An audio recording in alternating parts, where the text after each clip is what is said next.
Hi friends, Anjali food കോർട്ടിലേക്ക് സ്വാഗതം. ഇന്നത്തെ എൻ്റെ റെസിപ്പി ഒരു സിമ്പിൾ പുഡിംഗ് ആണ്. ആർക്ക് വേണമെങ്കിലും ഉണ്ടാക്കാൻ പറ്റും. ഒരു മിൽക്ക് പുഡിംഗ്, അതായത് ചൈന ഗ്രാസ് പുഡിംഗ്. അപ്പോൾ അതിന് വളരെ കുറച്ച് ഇൻഗ്രീഡിയൻസേ വേണ്ടൂ, പെട്ടെന്ന് തന്നെ ഉണ്ടാക്കിയെടുക്കാൻ പറ്റും. അപ്പോൾ നമുക്ക് തുടങ്ങല്ലേ. അതിന് മുന്നായിട്ട് എൻ്റെ ചാനൽ ആദ്യമായിട്ട് ആരെങ്കിലും കാണുന്നുണ്ടെങ്കിൽ ഒന്ന് സബ്സ്ക്രൈബ് ചെയ്യുക. സബ്സ്ക്രൈബ് ചെയ്യുമ്പോൾ എന്ത് വരും? ഒരു ബെല്ലൈക്കൺ വരും. അത് പ്രസ് ചെയ്തിട്ടുണ്ടെങ്കിൽ ഞാൻ പുതിയ വീഡിയോസ് ഇടുമ്പോൾ നിങ്ങൾക്ക് നോട്ടിഫിക്കേഷൻ വരും, പുതിയ റെസിപ്പീസ് കാണാനും പറ്റും. അപ്പോൾ നമുക്ക് പുഡിംഗ് ഉണ്ടാക്കിയല്ലോ. പുഡിംഗ് വളരെ എളുപ്പത്തിൽ ഉണ്ടാക്കാമെന്ന് ഞാൻ പറഞ്ഞല്ലോ. ഏതൊരു കുഞ്ഞു കുട്ടിക്ക് വേണമെങ്കിലും ഇത് ഉണ്ടാക്കിയെടുക്കാൻ പറ്റും. അപ്പോൾ അതിനായിട്ട് ഞാൻ എടുത്തിരിക്കുന്നത് 1/2 ലിറ്റർ പാലോളാണ്. 1/2 ലിറ്റർ പാല് ഒന്ന് തിളപ്പിച്ച് എടുക്കണം. അതായത് പഞ്ചസാര ഇട്ടിട്ട് നമുക്ക് പഞ്ചസാരയുടെ അളവ് കൂട്ടണമെങ്കിൽ കൂട്ടാം, കുറയ്ക്കണമെങ്കിൽ കുറയ്ക്കാം. ഞാനിവിടെ എടുത്തിരിക്കുന്നത് ഇതേപോലെ ഒരു 1/2 കപ്പ് ഷുഗറാണ്. അപ്പോൾ ഷുഗർ അധികം പ്രശ്നമുള്ളവർ അത് എടുക്കണമെന്ന് ആവശ്യമില്ല, നിങ്ങൾ കുറച്ച് എടുത്താൽ മതി. പക്ഷേ പുഡിങ്ങിന് നല്ല മധുരം വേണം, അതും ഒരു കാര്യമാണ്. അപ്പോൾ ഇതിലേക്ക് നമ്മൾ ഷുഗർ ചേർത്ത് കൊടുക്കുക. ഷുഗർ ഇട്ട് കൊടുത്തു. ഇനി തിളപ്പിച്ച് എടുക്കുക. നമുക്ക് നമ്മുടെ പാലിനെ തിളപ്പിക്കാൻ വെക്കാം.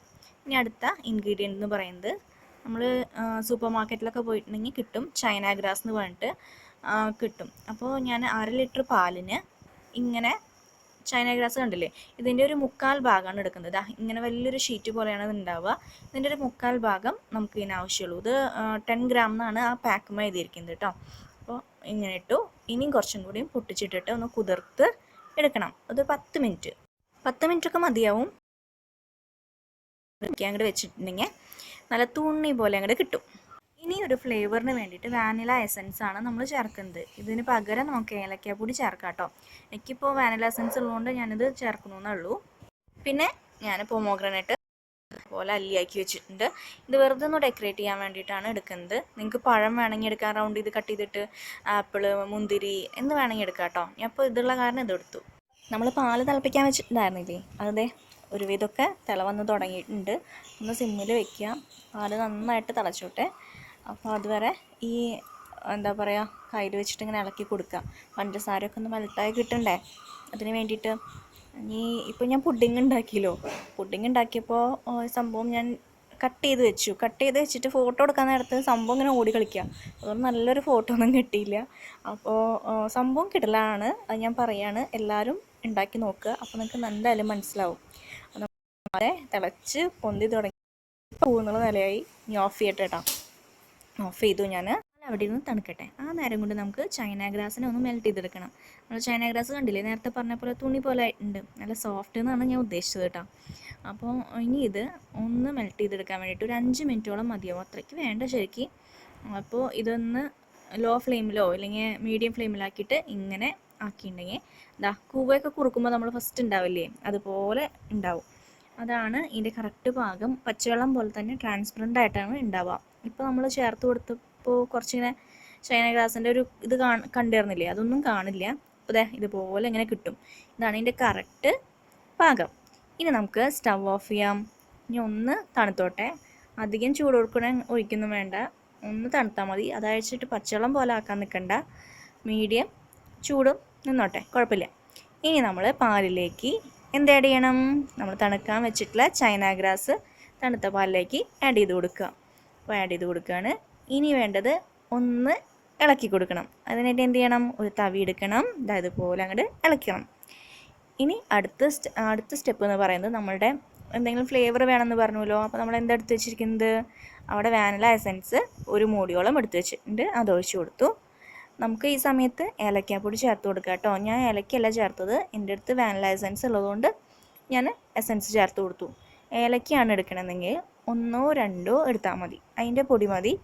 അപ്പോൾ ഇനി നമുക്കിതൊന്ന് സെറ്റ് ചെയ്യാൻ വെക്കാനായിട്ട് ഒരു പാത്രം, നമ്മൾ ചോറൊക്കെ കൊണ്ടാണ് അങ്ങനെ റൗണ്ട് കിണ്ണങ്ങൾ ഉണ്ടാവില്ലേ, അതിലൊഴിച്ച് വെക്കാം. ഇപ്പോൾ എൻ്റെ അടുത്ത് ഗ്ലാസിൻ്റെ ഒരു പാത്രം ഉള്ളത് കൊണ്ട് ഞാൻ ഇതിലേക്ക് മാറ്റുകയാണ്. അപ്പോൾ അത് 1-1.5 മണിക്കൂർ ആകുമ്പോഴേക്കും സംഭവം റെഡിയാവും. നന്നായിട്ട് നമുക്ക് കട്ട് ചെയ്തെടുക്കാനുള്ള പാകത്തിന് കിട്ടും. നല്ല ടേസ്റ്റാണ്. ഇനി നമുക്ക് ഇതിലേക്ക് എന്ത് ആഡ് ചെയ്യണം? നമ്മൾ എടുത്ത് വെച്ചിട്ടുള്ള പൊമോഗ്രാനേറ്റിൻ്റെ അല്ലികൾ ചേർത്ത് കൊടുക്കണ്ടേ. അപ്പോൾ അധികം ഒന്നും ചേർക്കണ്ട, കാരണം ഞാൻ അധികം ചേർത്തിട്ട് കട്ട് ചെയ്യണ സമയത്തുണ്ടല്ലോ, ആ പൊമോഗ്രാനേറ്റിൻ്റെ ഭാഗം വരുമ്പോൾ കട്ട് ചെയ്യാൻ പറ്റില്ല. അപ്പോൾ അതിൻ്റെ ഷേപ്പ് അങ്ങോട്ട് നഷ്ടപ്പെട്ടു പോകും. അപ്പോൾ അധികം ചേർത്ത് കൊടുക്കേണ്ടതാണ് എൻ്റെ ഒരു അഭിപ്രായം. ഞാൻ അലങ്കാരം ഒട്ടും കുറയ്ക്കേണ്ട വെച്ചിട്ട് ഇത്രയും ആർഭാടാക്കിയിട്ടുണ്ടായിരുന്നു, അതുകൊണ്ടാണ് പറഞ്ഞേട്ടാ. ഇനി ഇത് ഒന്ന് സെറ്റ് ചെയ്യാൻ വേണ്ടിയിട്ട് നമുക്ക് ഫ്രിഡ്ജിലോ ഇല്ലെങ്കിൽ വെറുതെ പുറത്ത് വെച്ചാലും മതി. ഫ്രിഡ്ജിൽ വെക്കുകയാണെങ്കിൽ എളുപ്പം തന്നെ പെട്ടെന്ന് തന്നെ നമുക്ക് സെറ്റായി കിട്ടും.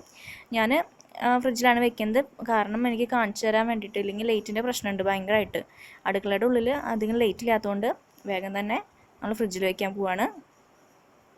1.5 മണിക്കൂർ കഴിഞ്ഞപ്പോൾ നമ്മൾ ചൈന ഗ്രാസ് പുഡിംഗ് റെഡി ആയിട്ടുണ്ട്. ഞാൻ ഫ്രീസറിൽ തന്നെയാണ് വെച്ചത്. അപ്പോൾ ഫ്രീസറിൽ വെക്കണം നിർബന്ധമൊന്നുമില്ല, താഴെ വെച്ചാലും മതി. ഞാൻ പെട്ടെന്നൊന്നും എടുക്കാമല്ലോ എന്ന് വെച്ചിട്ടാണ്. അപ്പോൾ ഇത് ഇനി നമുക്ക് കട്ട് ചെയ്യാം. കട്ട് ചെയ്യുമ്പോൾ ശ്രദ്ധിക്കേണ്ടത് നല്ല സോഫ്റ്റ് ആയ കാരണം സൈഡിൽ നിന്ന് കൊടുക്കണം. നമുക്ക് ഇങ്ങനെ സ്ക്വയറായിട്ട് തന്നെ കട്ട് ചെയ്യാം. കണ്ടില്ലേ, ഈ പൊമോഗ്രാനൈറ്റ് ഇട്ട കാരണം എന്താ സൈഡിലൊക്കെ ഇങ്ങനെ കട്ട് ചെയ്യുമ്പോൾ അതിൻ്റെ ആ ഭാഗമുള്ളിടത്ത് കറക്റ്റ് ഷേപ്പ് വരില്ല. അപ്പോൾ നിങ്ങൾ കുറച്ചിട്ടാൽ മതിയിട്ടാണ്. ഞാൻ ഇത്തിരി കൂടുതലായി പോയി. അപ്പോൾ നിങ്ങൾ ഇടുമ്പോൾ ശ്രദ്ധിക്കുക. ഇനി നമുക്ക് കട്ട് ചെയ്തിട്ട് കാണിച്ചു തരാം. നല്ല സൂക്കായിട്ട് കട്ട് ചെയ്യാൻ പറ്റുന്നുണ്ട്. അപ്പോൾ എല്ലാ ഭാഗവും കട്ട് ചെയ്തിട്ടുണ്ട്. ഇതാ ഒരു പീസ് ഞാൻ കാണിച്ചു തരാം. ഇത് കണ്ടില്ലേ എന്തൊരു സോഫ്റ്റാണ്. എല്ലാവരും ഇഷ്ടപ്പെടുന്ന ഒരു പുഡിംഗ് തന്നെയാണ്. വായിലിട്ടാൽ അങ്ങനെ അലിഞ്ഞു പോകും കേട്ടോ. എല്ലാവരും ട്രൈ ചെയ്ത് നോക്കുക. ആർക്ക് വേണമെങ്കിൽ ട്രൈ ചെയ്യാമല്ലോ. ഇത് നോക്കുക, ഞാൻ വേറൊരു പാത്രത്തിൽ ആക്കി വെച്ചാണ്. കണ്ടില്ലേ, ഇതെടുക്കുമ്പോൾ തന്നെ എന്തൊരു സോഫ്റ്റ്, എന്തൊരു രസമാണെന്ന് അറിയും എടുക്കാൻ. അപ്പോൾ ഞാൻ പുതിയ റെസിപ്പി ആയിട്ട് വേഗം തന്നെ വരാം. പതിവ് പോലെ കമൻറ്റ് ചെയ്യുക, ലൈക്ക് ചെയ്യുക, ഷെയർ ചെയ്യുക. Tata, thank you.